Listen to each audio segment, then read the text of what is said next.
Today is launch day for the Nintendo Switch 2. While most Day 1 fans and creators are likely playing Mario Kart World or Cyberpunk 2077 today, I'm going to be taking this trip down memory lane to this. Bruh. Oh, no, no.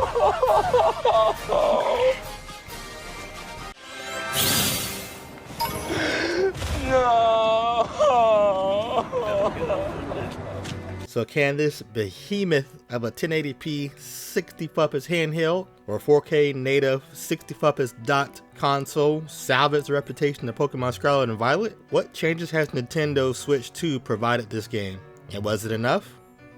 Y'all, I'm not even gonna sugarcoat it. Just booting up the Switch 2 version of Pokemon Scarlet for 5 seconds shows you that this is not the same experience. It is immediately obvious that the frame rate is far superior than the original Nintendo Switch version of this game. Just running around on Koraidon and looking around makes you feel like you're way more immersed than before. It is way easier on the eyes this time around. Light bounces off of the water more, colors are more vibrant, and the draw distance is far superior with most of the textures you see looking pretty decent. OG Scarlet and Violet targeted around 30 frames per second, but due to the game's poor optimization, it usually ran anywhere between 20 and 30, with some areas worse than that. For example, Castle Royale Lake and Taxi Thicket. I played with the Nintendo Switch 2 docked, and the system specs suggest it's capable of running up to 4K 60 frames per second.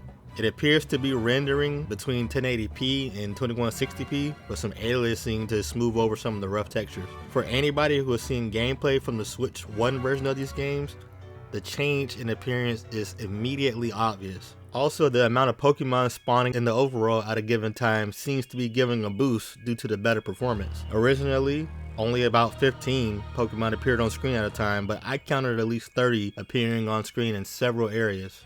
This is stellar for adding immersion and incredible for people who like to go hunt shinies, especially with the sandwich plus reset method.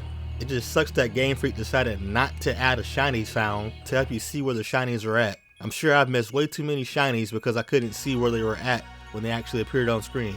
Loading times have also drastically been sped up, with loading now usually taking about 2 or 3 seconds instead of 8 to 20 seconds on the Switch OLED, especially if you're flying from Paldea to Kitakami or Paldea to Blueberry Academy.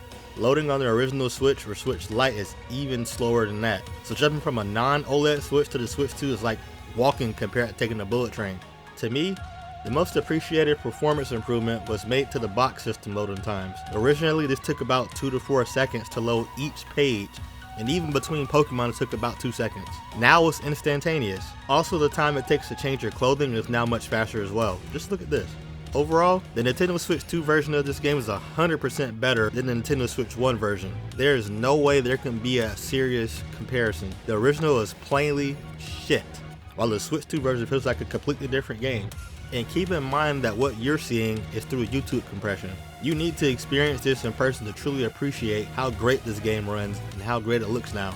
Don't get me wrong, it's not perfect. There are serious issues with this game that a performance patch and an upgrade patch won't fix. For example, the camera placement still sucks. Draw distance is better, but it's still not perfect. You still see Pop-In going crazy everywhere. Also, the lack of voice acting.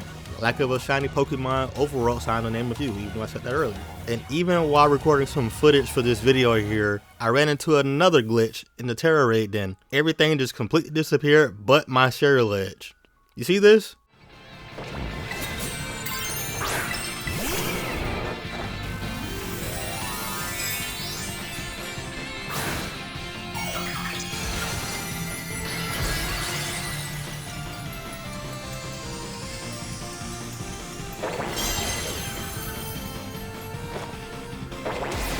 The game still has problems, even after all of this time, but it's a little better to look at and it runs better now, but still ain't perfect.